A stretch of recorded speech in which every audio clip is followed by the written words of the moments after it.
दोस्तों नमस्कार, मैं अजय पत्रकार।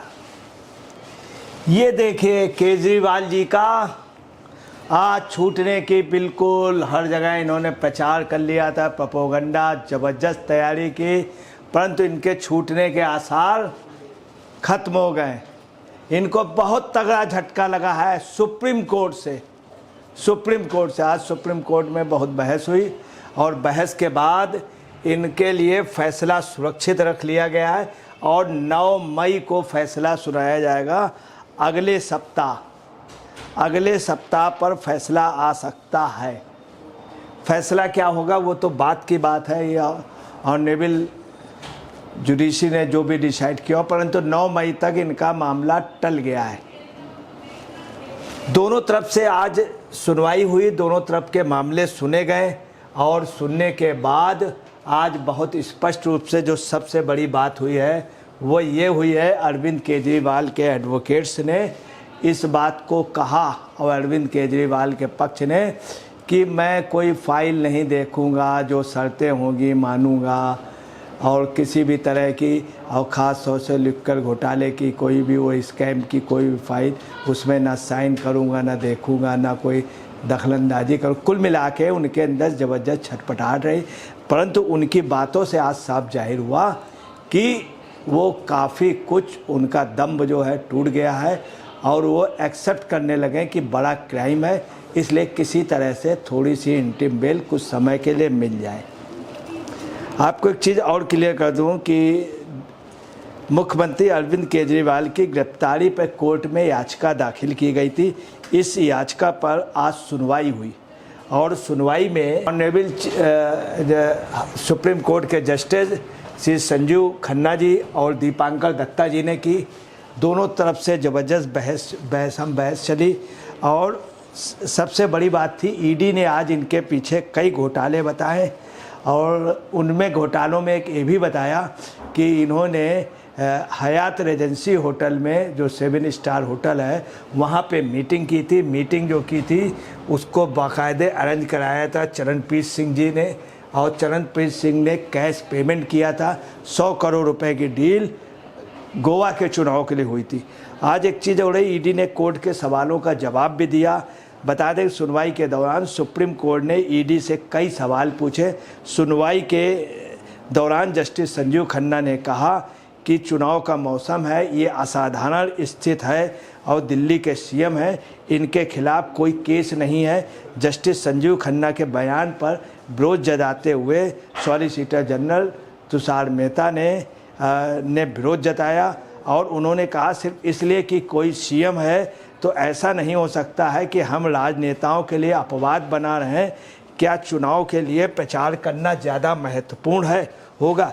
जस्टिस खन्ना ने आज यह भी कहा कि यह अलग बात है, चुनाव 5 साल में एक बार होते हैं, हमें यह पसंद नहीं है। जस्टिस खन्ना ने कहा कि राजनीतिक लोगों के साथ अलग व्यवहार नहीं किया जा सकता, हम इस पर सहमत हैं। मतलब आज ये जुडिशरी ने भी मान लिया कि राजनीतिक लोगों के लिए अलग व्यवहार मतलब कोई स्पेशल वो नहीं। अगर सीएम है तो ऐसा नहीं कि उनको राजनीति उनका अपराध कितना बड़ा है, ये चीज़ भी आज एक प्रकार से अपरोक्ष रूप से निकल कर के आई कि राजनीतिक लोगों के लिए अलग व्यवहार नहीं किया जाता। हम इस पर सहमत हैं। आज ये बात सुप्रीम कोर्ट के ऑनरेबल जस्टिस खन्ना साहब ने कही। जस्टिस खन्ना एएसजी ने कहा कि लेकिन देखा जाए तो गिरफ्तारी सही थी।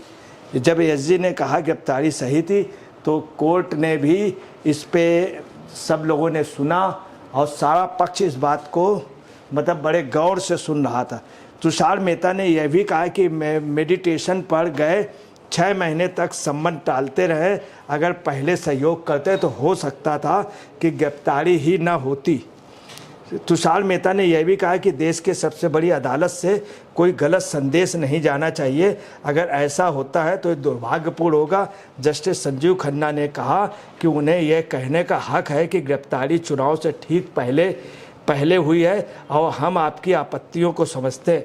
एस.जी. मेहता ने कहा कि आप इसको अपवाद मत बनाएं, ये एक आदमी का हतोत्साहित करेंगे, यानी अगर आप सीएम हैं तो आपको अलग ट्रीटमेंट मिलेगा, अगर ऐसा हुआ तो देश के हर नागरिक जमानत मांगते हुए याचिका दाखिल करेगा।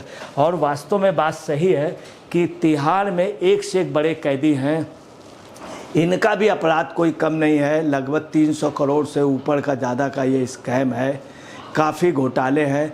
आतंकवादी पन्नों से पैसे लेने का 132 करोड़, उसके बाकायदे प्रूफ हो गए। खुद आतंकवादी ने स्वीकार किया, जो कैदी तिहाड़ जेल में है उसने उसके लिए रिहाई के लिए इन्होंने कहा, उसके वीडियो ऑडियो सब है। इन्होंने बाकायदे लेटर राष्ट्रपति के पास अरविंद केजरीवाल जी ने भेजा उनको छोड़ने के लिए, प्रणब मुखर्जी के लिए। प्रणब मुखर्जी से इन्होंने पर्सनली भी कहा था। प्रणब मुखर्जी ने भी इस बात पे बड़ा दुख प्रकट किया था कि केजरीवाल जैसा शख्स एक आतंकवादी को छोड़ने के लिए कह रहा। तो तमाम ऐसे सबूत हैं कि जिसके आधार पर अरविंद केजरीवाल को छूटने की कोई संभावना नहीं। अगर मान लीजिए इन केस यहाँ से इनको इंटरिम बेल मिलती भी तो क्लीन चिट किसी सूरत में नहीं मिलेगी। दूसरी बात है कि ऐसे प्रूफ मिल गए हैं कि चरणजीत वाला प्रूफ और इधर जो आतंकवादी वाला है उसकी वजह से आपको बता रहे हैं कि छूटने के बाद भी ये शायद ही आ पाए, क्योंकि इनके अपराध, इनके गुनाह इतने बड़े हैं कि एक कोर्ट के कई जगह मामले हैं। दूसरा, आज दिल्ली कोर्ट में भी इनका मामला था। दिल्ली कोर्ट में जो नेक्स्ट डेट पड़ी है वो 20 मई पड़ी है। दूसरा केस इनका राउज एवेन्यू कोर्ट में था, तो वहाँ पे बवेजा जी ने आज इनका वो मामला सुनने के बाद 20 मई नई नेक्स्ट डेट दी है।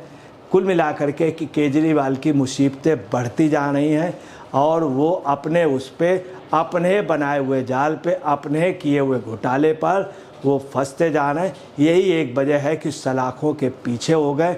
जिस आतंकवादी को ये छोड़ने की बात करते थे जो तिहाड़ में था, उसको तो इन्होंने छोड़ा नहीं, रुपए भी ले लिए बाकायदे उसके प्रूफ, और ये खुद जेल चले गए। इनके पूरे साथी हैं।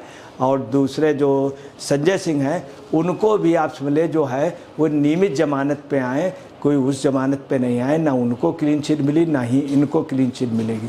आज दिल्ली के एक अदालत ने इनके सीबीआई और ईडी के विशेष न्यायाधीश कावेरी बवेजा जी के अदालत ने केजरीवाल को हिरासत की अवधि जो है ये 20 मई तक बढ़ा दी। अदालत ने सह अभियुक्त चरणप्रीत सिंह की न्यायिक हिरासत भी 20 मई तक बढ़ा दी गई है।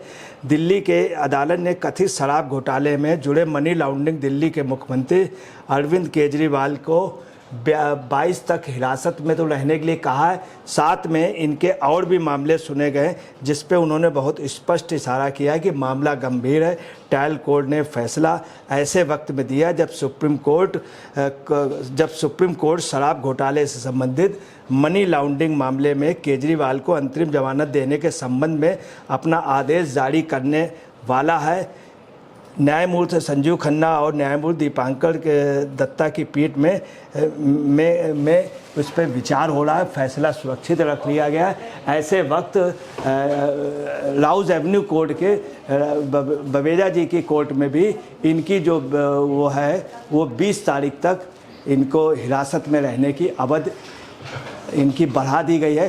कुल मिलाकर के ये जो भी अदालतों से है इनकी सज़ा बढ़ती ही जा रही है। इनको छुटकारा मिलने की, राहत मिलने की कोई बात नहीं, और केजरीवाल को झटके पर झटका लग रहा है।